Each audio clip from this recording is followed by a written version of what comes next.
রুমের জিনিস, 4টা গ্যাসের বোতল, 3 লাখ টাকা ছিল, কানের হাতের স্বর্ণ, 4 মণ চাউল বাতেনে নিয়েছি, 3 লাখ টাকা তুলে নিয়েছি।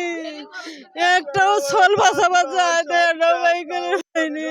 শীতের মধ্যে কি করবো, কি খাও, তোমার কিছু নাই, জীবন বাঁচানোর জন্য দৌড়াচ্ছি। অফিসে আজ দুর্ঘটনা থেকে হয়ে গেছে স্যার, আমি নিজে কল্পনা করে পাইনি। একটা জিনিস মধ্যে আমার বাইক করে পাইনি স্যার। খুবই আমি গরিব মানুষ, আমার না গরিব কেউ নেই স্যার। খুবই কষ্ট করে টেকাটা জমাইছি, জমে টেকা এই ছেলেটা বিদেশ যাওয়ার জন্য এ করছি স্যার।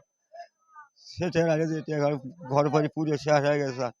একটা সুতো মধ্যে বাইক করে পাইনি স্যার। আমার 2 রুমের 7 লাখ টাকা জিনিস আছিল বাবা, একটা জিনিস বাইকের বেনি, ছেলের স্কুলের কাপড় চোপড় সব কিছু, ব্যালেন্ডার ব্যালেন্ডার, শোকের মোকে যত যা, একটা জিনিস আমরা যে পিন্দিমো কিচ্ছু বন্ধ জিনিস নাই, একটা জিনিস নাই বাবা। রুমে আগুন ধরছে কারণ থেকে, এখন বাসায় থেকে যে একটা জিনিস বের করবো এরকম কোনো সিচুয়েশন নাই যে জিনিস বের করার মতন।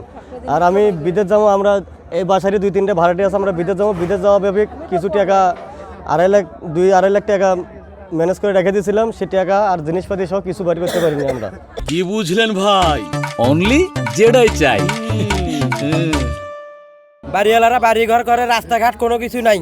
একটা গাড়িতে দুর্ঘটনা ঘটানোর জন্য ঘটবে, রাস্তাঘাট কোনো তা নেই। কারেন্টের তার তুরো ঠিক মতো বলে নাই, বাড়িওয়ালারা কারেন্টের তারও ঠিক কত সময়ের ভিতরে আইছে, ঠিক মতো আসতে পারে নাই, 1 ঘন্টার মধ্যেও আসতে পারে নাই, পোড়ার পরে এসে গেছে, সব জলে পুড়ে দেওয়ার পরে আসছে।